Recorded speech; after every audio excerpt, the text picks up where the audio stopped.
Hello, everybody. Welcome back to another episode of the Athletic Hockey Show. I'm Hailey Salvian alongside Max Bultman this week. Sean is at Disneyland, but he's going to join us later in the show to chat about the Edmonton Oilers and Anaheim Ducks. Shayna Goldman's going to stop by to vibe check the first week of the NHL playoffs as well.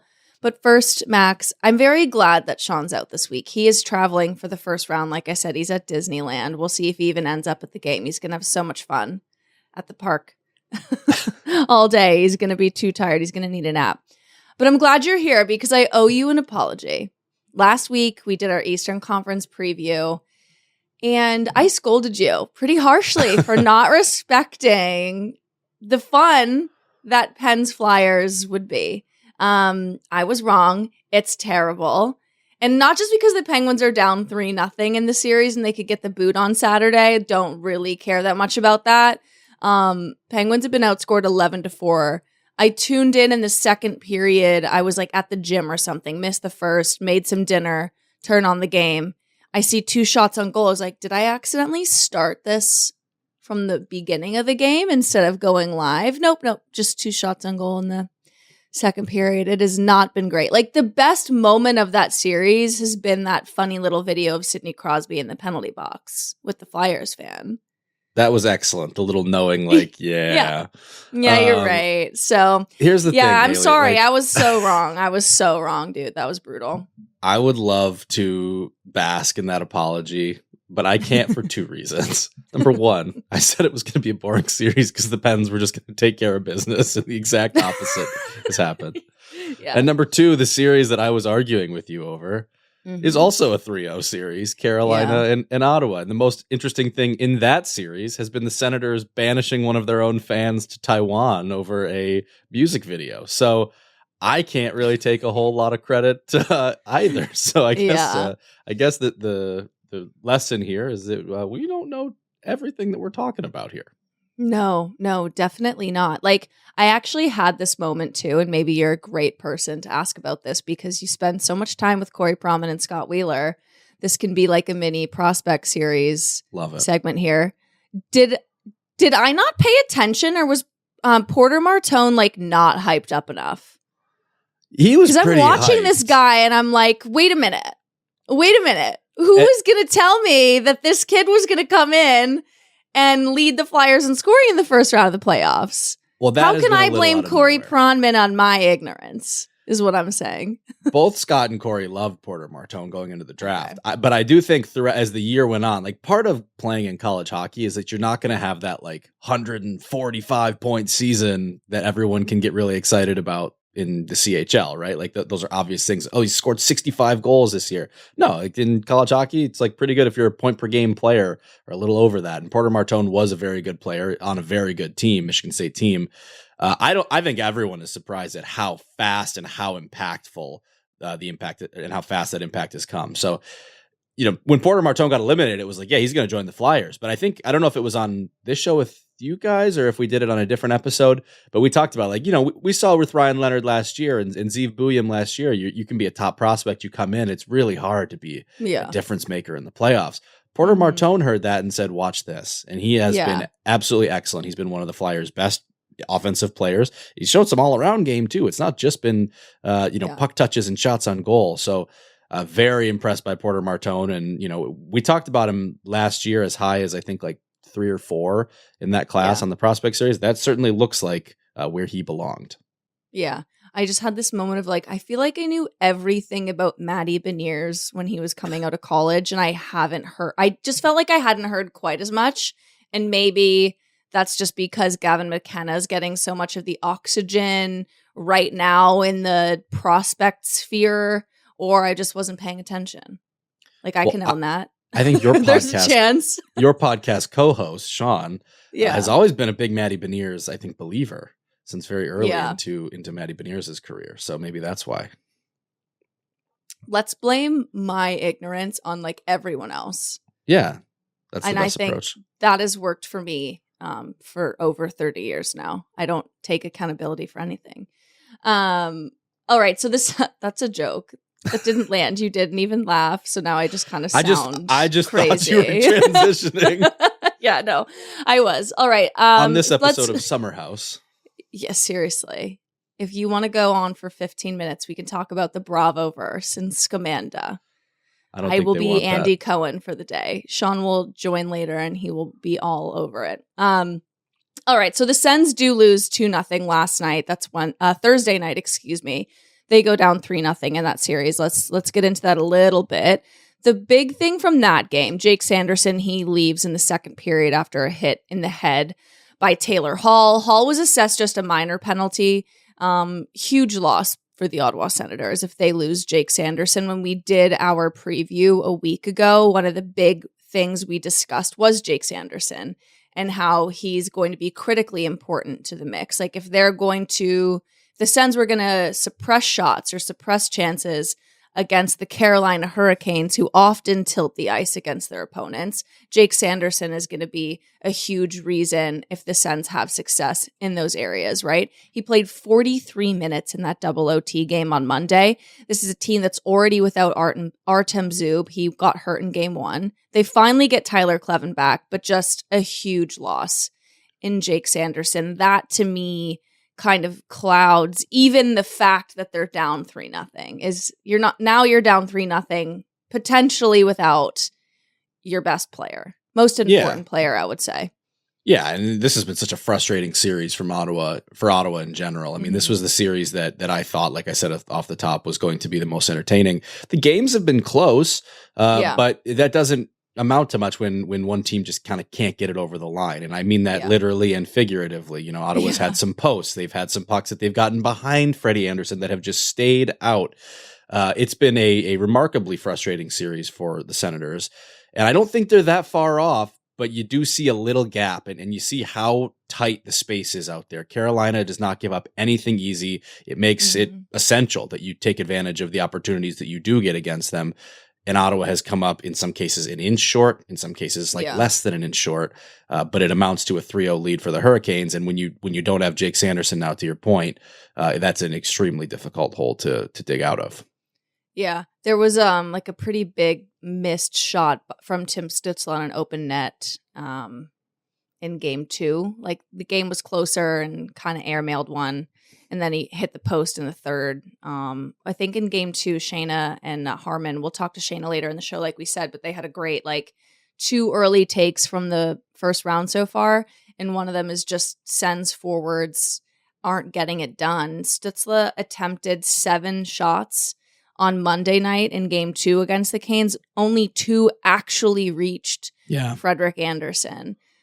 So this is kind of where the Corsi Bowl jokes come into play. It's just the Canes do a better job getting those shot attempts in the back of the net, or at least on the goaltender, it seems. Well, and part of that is Logan Stankoven has just been aces. Logan Stankoven, the Carolina has scoring not in put all their 3 usual, games. Absolutely, but Carolina has not put their usual 38 shots a night on goal here. Yeah. Ottawa has played its game, I think, pretty well. But like you said, the key is you got to take advantage, and Logan Stankoven, night after night, is giving them a 1-0 lead, and it allows them to fade into what makes them so difficult, right? Like Logan Stankoven scores first in all 3 games, and then Carolina can play from a position of strength. They can clog the middle because they know that they might only need 1 more goal or no more goals the rest of the way. The line of Stankoven, Hall, and Blake has been the best line in this series by a mile. And it's made things... The game script, I guess, is not a word we typically use in hockey as much as we do in football, but the game script has been very favorable for the Canes. Yeah, for sure. And I think Linus Ullmark, like you said, the Sens aren't playing terribly defensively. They are making it tough for Carolina, and Linus Ullmark has been solid. But the Sens aren't able to score. If Ullmark's only letting in 1 goal, 2 goals, it's basic math. You still got to score 2 or 3, and that is proving to be very, very difficult. If I told Carolina, if I told you at the start of this series that through 3 games, Linus Ullmark would have a .933 save percentage, what would you have guessed that the series score would be right now? At least 2-1 Sens, right? Right. Yeah. But Freddie Andersen has been even better, and that has been a gutsy move. We talked about it with Jesse on Monday. Gutsy move by Rod Brind'Amour. Obviously, he's more experienced than Brandon Bussi, but Bussi had kind of taken the net as the year went along for Carolina. He makes the switch, and Freddie Andersen's making it pay off in just a huge way. Yeah, and it's good to have a goalie like that have confidence heading into the stretch run, especially if Bussy hits a snag somewhere. You want to know and trust that you can go to Freddie Andersen. So, classic Rod Brindamore masterclass in the first round of the postseason. It's looking pretty good. You're saying, yeah. The Avs also are up 3-0 in their series. They win last night against the LA Kings. MacKinnon and Makar have just 1 point in that series each. That's despite the Avs outscoring the Kings 8-4. And this is where I'm going with this, because I don't necessarily think we need to break down that game, because it's another series like where you're just like, okay, we'll see you in the next round, Avs. I'm not trying to write off the Kings, but they finally just scored at 5-on-5 the other day. Do we think any of these series could go past 4 games? Or are we looking at 3 teams that are about to get swept when we're looking at the Sens, the Kings, and the Penguins? I still think Ottawa can find a way to win. I mean, these have all been they've been tight games in both of those 2 series, LA Colorado and Ottawa Carolina. I think Ottawa has a win in them, but it's just, it's very hard for me to see any of them actually getting to like a game 6 at this point. Like the class has looked, whether it's by a mile or by a little, it's been consistent enough that Carolina, Colorado, and oddly enough, Philly have just been that much better than their opponents. We should talk about the Philly-Pittsburgh series a little bit as we talk about these sweeps, because this was the one that I thought Pittsburgh would get done in like 5 games. The Philly defensive structure has made it impossible on the Penguins. And I don't think the Penguins have like looked good enough either. But I think a big part of that is how bad Philly has made them look. They are not allowing anything. This is a completely bought in and committed Flyers team. It is so impressive to watch. Yeah, and I think Sean tried to make this point in our Eastern Conference playoff, and I just ignored him. But he'd said, like, we gotta consider, like, Tyson Foerster, Porter Martone, like, Forster's coming back. Martone's going to be in the lineup. Like, this kid shoots the puck more than most guys in the NHL. Forster's great. Like, I don't think we quite got the full, like, we didn't project the full Flyers team that we're seeing in the playoffs. It was just like, oh, well, he's coming back. We'll see how he looks, and we'll see how this kid looks in the postseason. They've been great. The defensive system's been great. That's credit to Rick Tocchet and the buy-in from the players. And we also said, I have to say, like, we acknowledged that the Flyers had the more young, skilled, fun roster, and that they had better goaltending. The difference for us was Sidney Crosby. We failed to consider Sidney Crosby not looking very good in this first round. He has not been a great playoffs for 87. And I think I have to acknowledge that as well. Because that, for me, I was just like, don't care that the Flyers are younger and better.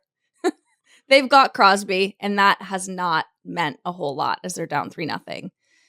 I don't know how to account for it, because that was the one thing I was sure about in this series was that, Philly might, they've got good depth. They've got great team defense, but they have limited scoring, and the Penguins have kind of the ace in the hole that they can put the Crosby matchup out there against any of the Philly lines, and they will just own possession the whole way.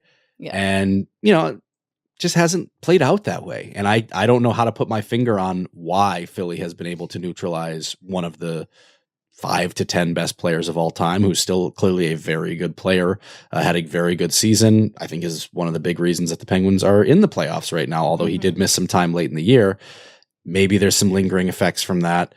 It's a hard one to quantify, but that series has been the most surprising to me in the way that it's taken on. And it's funny to go from saying, I think the Penguins win it easily in 5 games to now saying, like, I don't know, would you be more surprised if the Penguins force a game 5 or if the Kings do, based on how those series have played out so far? Ooh, I would be more surprised with the Kings. Those are all 1-goal games. Like LA's been in these. Like they've found a way to keep Colorado fairly quiet. Yeah, but there's just something, and like, it honestly, like, my gut wants to tell me that all 3 of these teams are getting swept. Like, but there's part of me that thinks, like, the Penguins have to muster something in game 4, right? Like, right? But we haven't seen that yet. So part of me thinks that all 3 are going to get swept. Like, even for this, if the Sens play game 4 without Jake Sanderson, It's going to take Brady Tkachuk actually scoring and not just fighting, and Tim Stützle hitting the net. Like, I'm not trying to sound like a hater, but things aren't going great for some of their top forwards. Like, you're going to need more than a Drake Batherson goal here and there. Like, Brady Tkachuk doesn't have a point yet in that series. So if the Sens are going to win, they're going to have to do it without Sanderson, and they're going to need Brady to step up in a big way, not just when it comes to like pulling the dudes into the fight kind of stuff, like score a goal, make a play, get on the scoreboard. And then for the Kings, I don't know. I kind of feel bad because it's like, you know, you finally don't have to play against Edmonton the first round, and now you got to play against the Avs, who don't need MacKinnon and Makar to be productive to beat you. So I'm going to go like bold, hot takey and say they all get swept. I don't hate the take. I mean, the thing that the Penguins have is that when you talk about needing your captain to step up and produce after not having done so in a series, you certainly like the Penguins' odds to do that the best of those teams. But again, we said the same thing coming into the series. Phillies shut it down. I know. So that's where I'm at. Is like, part of me wants to say that the Penguins will show something. They'll do something, but we haven't seen it yet. We got to talk about the Buffalo Sabres, but let's save that for Shayna Goldman, because she's going to join us next. Her and Harmon, as we said, they have this great 8-2 early takes from the NHL playoffs so far. Buffalo Sabres have a big one. 0 for 35 on the power play. I thought that was a typo when you texted me that, Max. Nope, it's true. We'll talk about that with Shayna next. It's not great. All right, welcome back to the Athletic Hockey Show. Shayna Goldman dropped her 8-2 early takeaways from the NHL playoffs yesterday with our colleague Harmon Dial. She's here now to break it all down with us. And Shayna, we're going to put you on the spot here because Max and I just maybe made some terrible takes in the first segment. Do you think any of the teams down 3-0 right now, that's the Senators, the Penguins, the LA Kings, can they make not just a comeback, but like win a hockey game in the first round of the NHL playoffs? Shayna, what do you think? No comebacks coming here. These teams are all losing in round one, but I think the Senators could potentially steal one game if they can figure out Fredrik Andersen and finish a chance or two, because it feels like they're the only ones that's like sticking in games a little bit more. Like the Kings, the games are tight, but I don't think you watch any of these games going, the Kings could really win here. You're like, okay, maybe they have an opening, and then they still just don't. Yeah, the Kings to me have felt like the team that's like, hey, you're giving them your best shot, and it's just not enough, and that's just happening over and over again. Where I do think the Sens have had some bad luck moments, but you also got to make your own luck to some extent. I have to say though, Shayna, we're gonna need to do an episode, or maybe at least just a segment sometime this summer, where we just go shelf by shelf on your backdrop. There is something on every single one of those shelves that I want the story behind. So yes, put a pin in that. We'll get to that. That's an August episode. Is that a hot dog? Is it a candle or just a sculpture of a hot dog? So it's a hot dog candle. I got it as a gift last year, and it's funny. I was hoping it would be a candle. Yeah, it was a birthday present for my friend Joe because it was Glizzy Girl Summer, and Michael's had this line of candles. So we had bought this tart one already, and Rich didn't want the hot dog, and I was really upset by it. I'm like, we need this, but it's so cute. It comes out every spring. Hot dog scented, I assume. Yeah, I wish. That would make my day. It's just None like of them are wax. scented. Yeah. Yeah, they're like cereal bowl ones. I was thinking like, oh, that's cute. So I don't think they're really burnable candles then. I think they're just there for the vibes. And I have a candle shaped like a rigatoni noodle, and it's like a prized possession of mine. Yeah. All right, let's do the Buffalo series here, because we don't want to talk about Glizzies for the next 10. Let's go. Look, bonus content for sure. But the Buffalo Sabres go into Boston last night, and I thought this was their best performance of the series so far last night. I mean, they trail once again. That seems to be kind of going to be their MO here. But Alex Lyon gave him a big-time performance. Noah Oslin came into the lineup and gave him a big-time performance. If I had told you that the Buffalo Sabres would start these playoffs 0 for 14 on the power play, would you have thought that they had any prayer at a 2-1 series lead? Not really, because I think the only time we've seen a team have that bad of a power play, right, and make it all the way is like you go back to the 2011 Bruins, and they were perfect in pretty much every other regard. I felt like you'd have to create some of your own luck on the power play. Like you said, like you can't win games without that. And in this series, especially like early in series, right, because when the playoffs start, we see a lot of penalties get called in games 1 and 2 and 3 and 4. And then as series roll on and get tighter, it's fewer and fewer penalties called. And then as rounds go on, it's fewer and fewer penalties called. So you can get through the later stages of the playoffs without a great power play a little easier than you can the beginning. So the fact that they're doing it while going over 14 and struggling to even establish zone time on the power play, and it's killing their momentum, definitely impressive. I feel like we're talking about a lot of games and series where the power play isn't clicking, though. Like every game I'm watching, there's at least one team where the announcers are talking about how the power play hasn't been very good. Like the Edmonton Oilers, and we'll talk about that with Sean coming up. That's a struggling power play that is historically very good. We've got the Buffalo Sabres, like just special teams. And I think part of it is just that we're only 2 or 3 games into most of these series. But when you zoom out a little bit, the Sabres are now over 35. Like this goes back to the regular season. That has been a power play that has not been clicking for several weeks now. And just specific to Buffalo, right? Like the reason that I bring that up with them is like we knew that Jeremy Swayman had the potential to steal this series for the Boston Bruins. He still does. Like the Bruins are very much still alive in this series. I don't think they're too far behind the 8 ball here, especially with Game 4 at home. But my point is like that's part of Jeremy Swayman stealing the series, is like shutting down a Buffalo power play that has the players to get humming. They haven't done it since March 31st. So yeah, maybe I shouldn't say that there's surprise that they're continue to struggle on the power play. It just felt like an area of the game they had to win in order to solve Jeremy Swayman, who is one of the 2 best goalies in these playoffs, Shayna. Yeah, I mean, he was arguably the best goalie of the regular season. And when you look at the Bruins down the stretch, like, sure, they had these really impressive win against contenders, but then you look at it and go, was it Jeremy Swayman against the world? And it kind of was. And then you look at their play down the stretch again, and there were some defensive issues coming up for the Bruins, and Jeremy Swayman just consistently has been incredible. So yeah, he could steal the series, and the power play is a big reason why, because when the Sabres finally do enter the zone, and that right there is a problem in itself. I have taken so many notes on their regroups and the drop passes in the neutral zone and the way the Bruins are just breaking things up. But then they finally do break through a couple times and get some pressure on the power play, which you would think, okay, at the very least, they could build momentum off that. And here's their chance. They're here in the zone. They can do it. And Jeremy Swayman just comes up with big save after big save. So it's a potential momentum killer for sure. And it's a way he can just, keep playing to his strengths too. It's that confidence booster that he's going to close the door every time they're on the advantage here.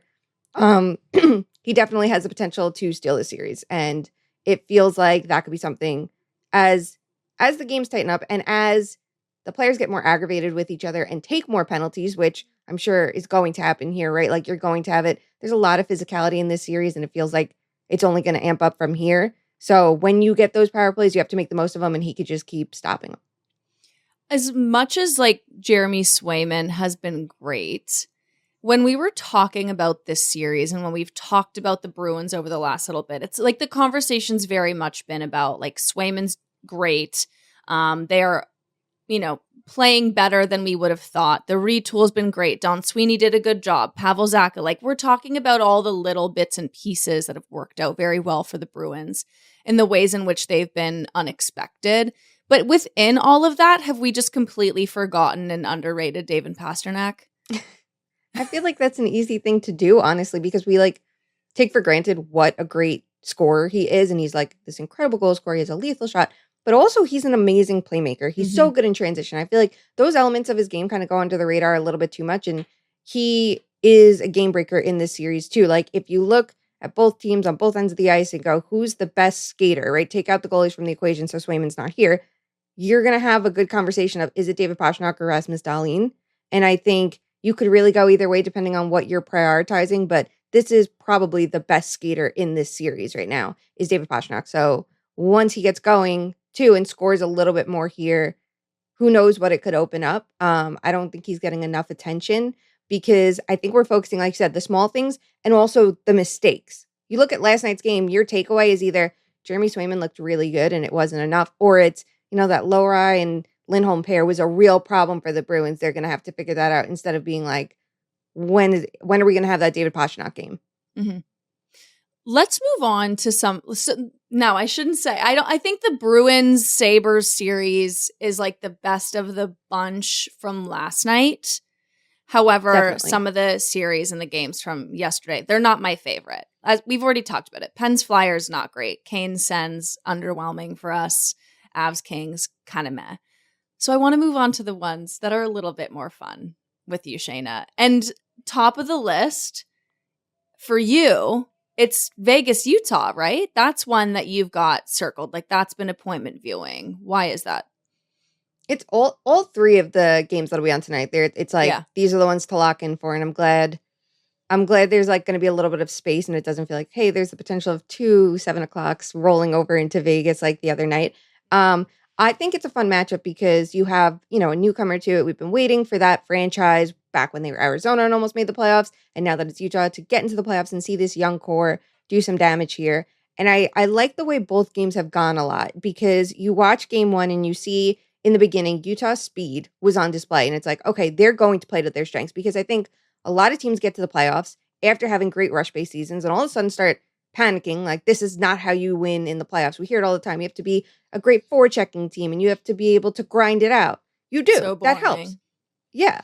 But if you throw away what got you here after 82 games, you're in even more trouble. And it feels like Utah came in hot and then Vegas adjusted, right? Vegas looked like they settled in for that third period. They were the battle tested team. They started forechecking more. They upped the physicality and it worked for them.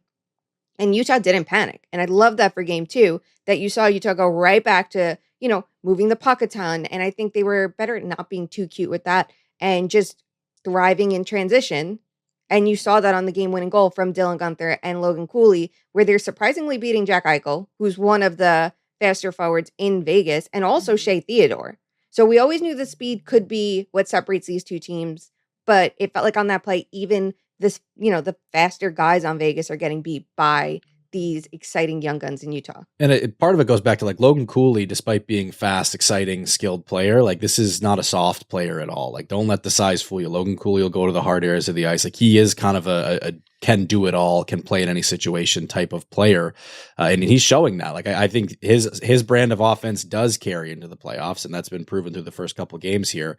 The Utah Young Guns are a force to be reckoned with here. And I still think Vegas finds a way in the end. I think the ability to put together a line, Shayna, of Mitch Marner, Jack Eichel, and Mark Stone is unbelievable. And that should be a chess piece that is too good to overcome in the end of this.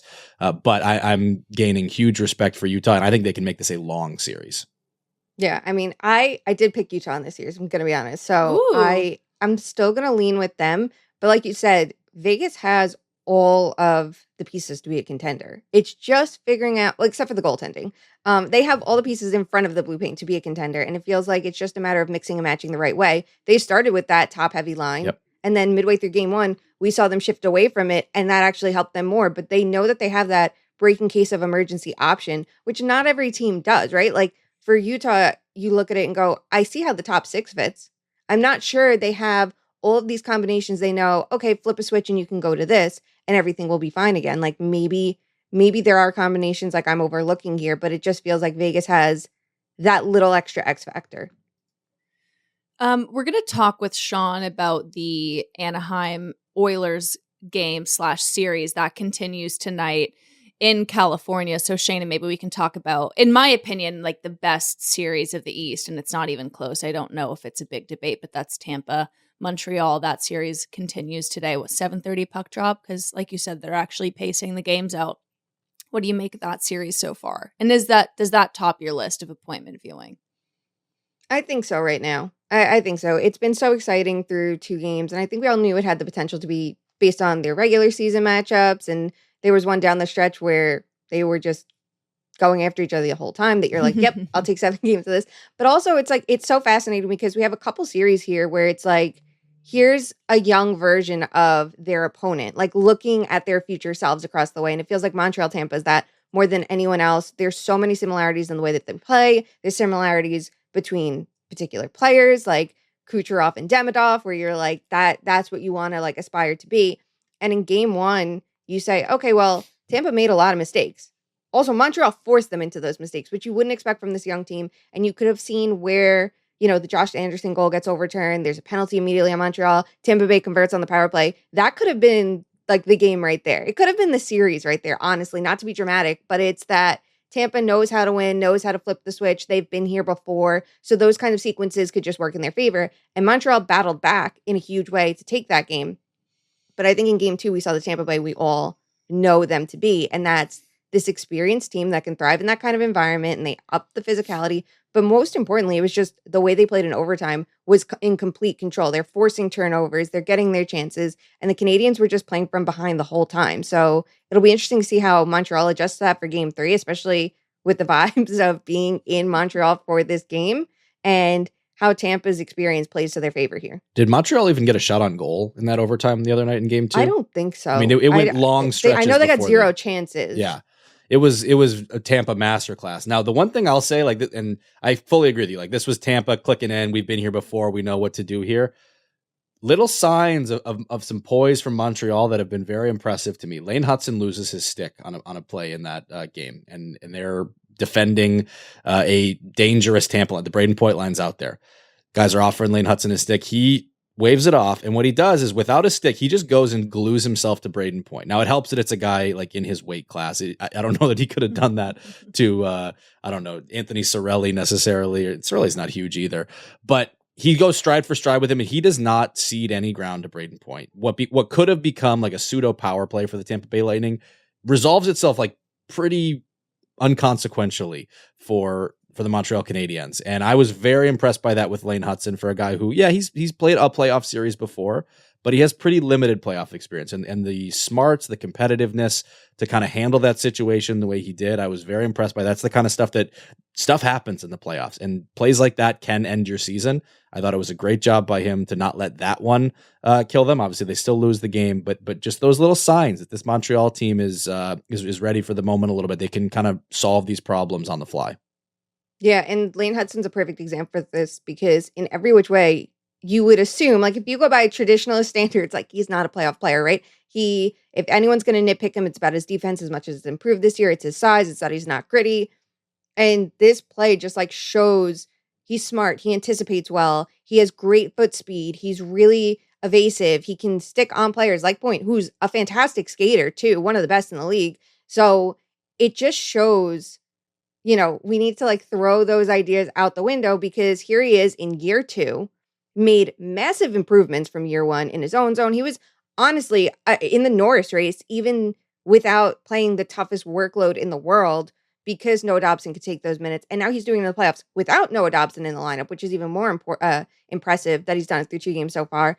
But the no panic in that situation, the calmness, the poise, and just overall, he makes such smart decisions in how to defend these top players that alone could be a momentum builder for the Canadians. And it's also just a huge step in his development for all of that regular season play to now transfer to this moment. Because sometimes with young guys, that doesn't happen. Like, you think about Wyatt Johnston 2 years ago, he has this playoff breakout. The year before, he was great in the regular season. It didn't carry to the playoffs. He looked kind of overwhelmed by teams like Vegas and Edmonton. And then here he comes the next year, and he is the breakout star. So I feel like we could be having that conversation about Hudson. Like, I don't think he looked bad last postseason. He was a great offensive spark, but he also didn't have to be as great defensively, because it was against a team like the Capitals, against Lightning. Like, you cannot make those mistakes, because they have, 2 top lines that could beat most in this postseason, especially. It's been a great playoffs for the breakout candidate, to your point, Shayna, whether it's Lane Hutson, Uri Slafkovsky, Porter Martone, who we talked about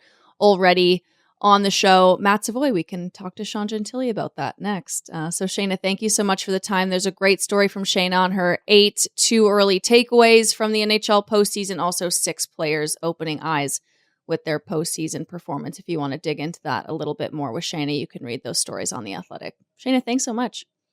Thanks for having me. All right, let's take a break. Sean Gentille joins us next from Disneyland. Must be nice. All right, welcome back to the Athletic Hockey Show. Sean Gentille joins us now from Anaheim, California, Disneyland, I've been saying. An unspecified Marriott property very close to the entrance to Disneyland. Yes, that is where I am. Is it close to the downtown Disney or the actual park? The park. Oh my God. The park. Are you going to go? I almost went last night. I was ready to watch To the NFL draft. Okay, to like downtown Disney.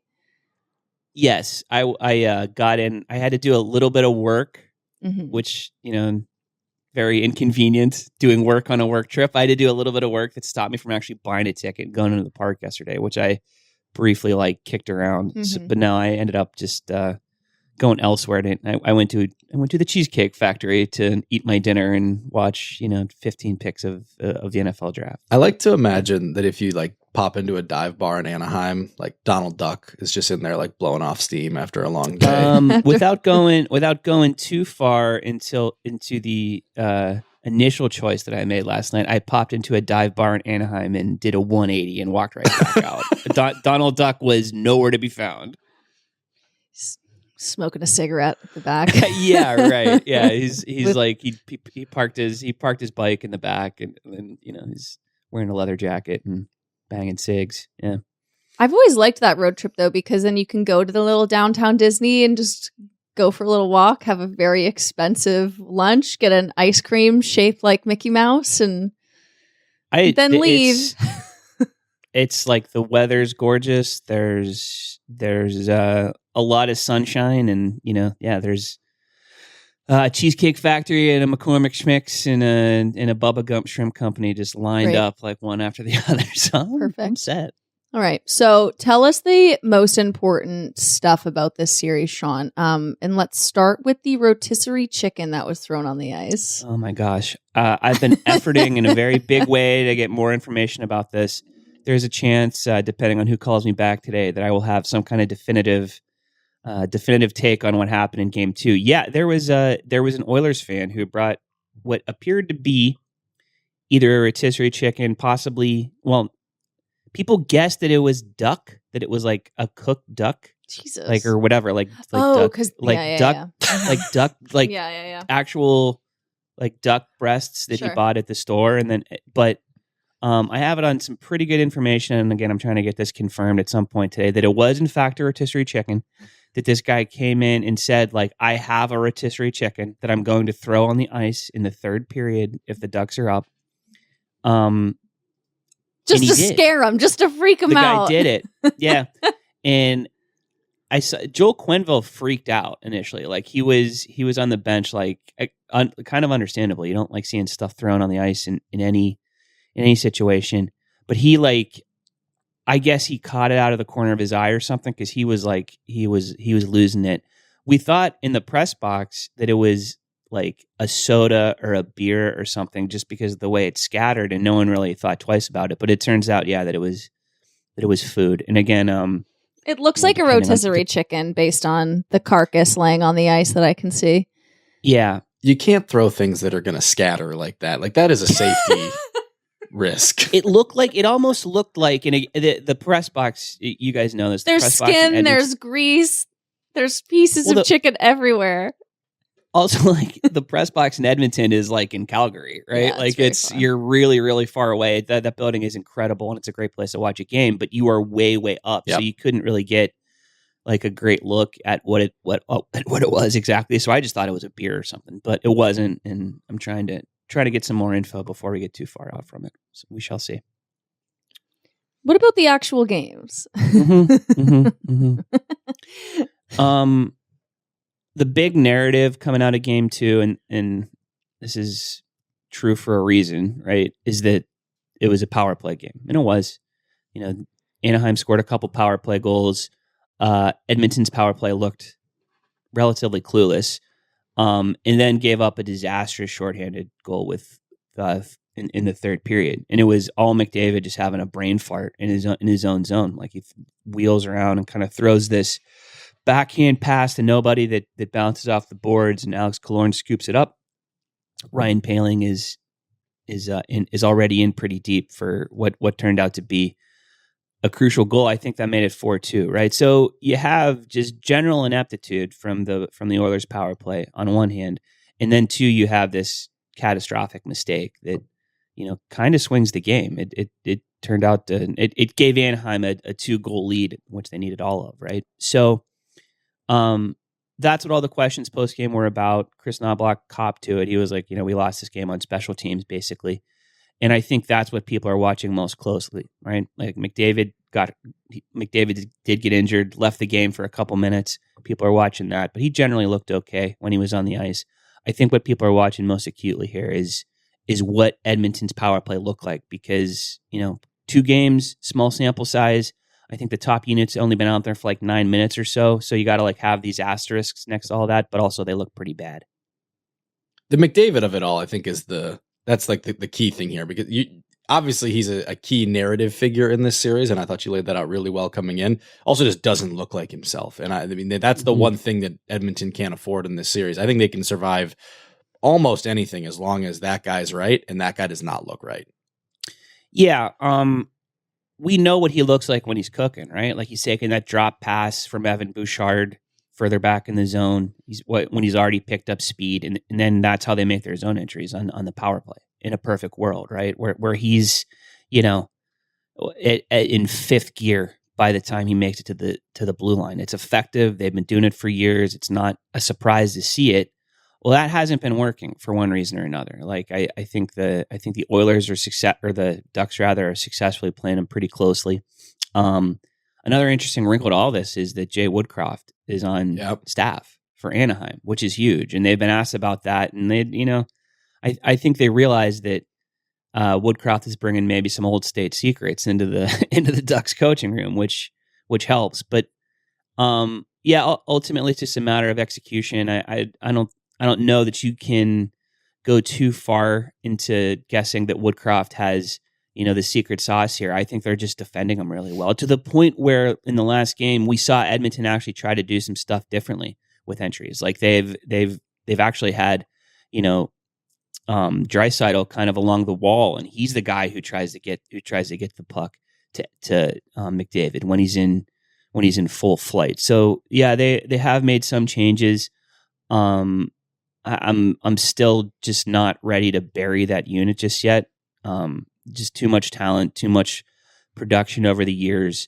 And it's also really similar to something we saw in the first round last year against the Kings, where there were major power play struggles by the Oilers in the first two games, and then they score 2 in like 13 cumulative seconds in game 3, end up going on to win that series in 4, despite being down 2-0. So I'm not ready to freak out about it, but at the same time, like it is something to track, because it's been noticeably rough on their end. On the other side of this, like with Shayna, we talked about some of the young guns breaking out in these playoffs, and Cutter Gauthier feels like he absolutely belongs in that mix with what he's shown so far. 100%. It was funny because he was a total non-factor in game 1 too. Like he was like not noticeable on the ice, in game 1. Game 1. Yeah. No shots in game 1, which is crazy for him. He's one of the top volume guys in the league. I think he's only second to Brady in shots per 60, which is crazy. He said pregame ahead of game 2 that he was, every question that he answered, he somehow rerouted back to just, I got to shoot the puck more. Well, we saw it in game 2, and I think we saw what makes him such an interesting young player is, he's got volume, and he's got a knack and really a focus on shooting the puck as much as possible, but also when the puck, when he does take those shots, I think he's also got an idea of where to place them. So we saw, power play goal from him early, another one late. That's serious stuff, and I think it's indicative of the kind of player he is and should be moving forward for sure.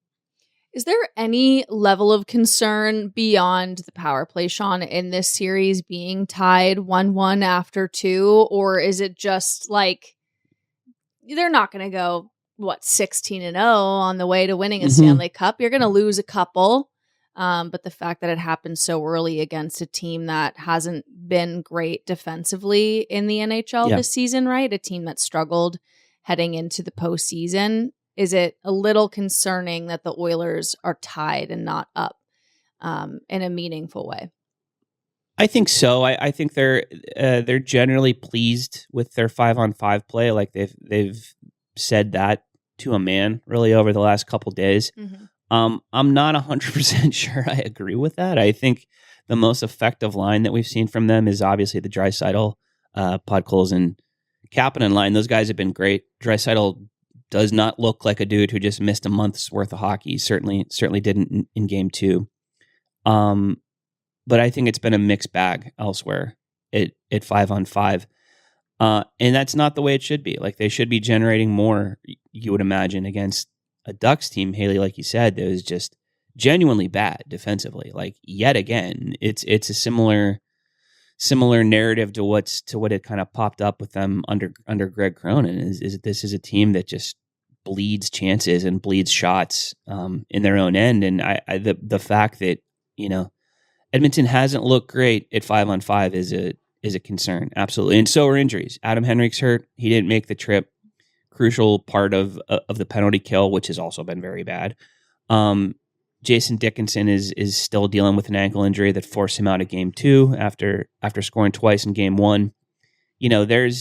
There are some issues there. Like I think Edmonton's absolutely the better team, but there's been enough problems in enough areas where I think we need to approach this with a little bit of concern on the Edmonton side of things. For all the reasons for concern, like power play, 5-on-5, you're tied 1-1. The Oilers do dodge like a huge bullet. Connor McDavid leaves the game, in the second period. He's on the bench. He's talking to the training staff. They survive that injury scare. Now comes a bigger question, like, are we going to see the world-beating Connor McDavid in this series? But at the very least, Oilers fans can exhale, breathe easy, as Chris Johnson said, because McDavid did not leave that game. He did continue, or he didn't. He continued to play. He came back in that game. He came back relatively quickly. Like right. he was not in the fun to see. No, especially not with the way he went off. Like he gets tangled with Ekholm and looked like maybe an ankle thing. Like there's anytime you see that, you gotta be concerned, right? But I think he generally looked fine. I know we're talking about him, struggling on entries on the power play and blah blah, but I didn't really attribute that to the injury in game 2. I think it was just him not playing well. So he's does his post game interview. He's not wearing a wrap or a boot or anything crazy on his foot. It seems like they dodged a bullet. Now, who knows what we hear down the road, but I don't think that is an area of immediate concern, like say the penalty kill is for Edmonton. Mm-hmm. All right. That series continues tonight, 10 o'clock Eastern. Well, allegedly. What time the puck actually drops. We'll see. Just glad I'm getting a 7 o'clock local start, man. Like after a couple 8:30s basically in Edmonton. I will say, I will accept a later puck drop if it means we get to see the Duck playing the drums. Ben Quackfleck or whatever. Yeah. Oh my God. Can you take a picture of him if you see him? Take a little video. I gotta see. Oh, please. I gotta see. This is the most excited I've been all day. I got to see what our guy Eric Stevens is doing on that. I know that's his territory, but I don't want a story on it. I want you to personally send me a picture and or video of the Duck playing the drums. I don't care about your work. Going to be pretty busy over there. We'll see what I have time for. I think that this should be a priority because I've seen them on Twitter. I've seen the clips. I need more of the Duck playing the drums. We'll see. That was the most passionate I felt all episode.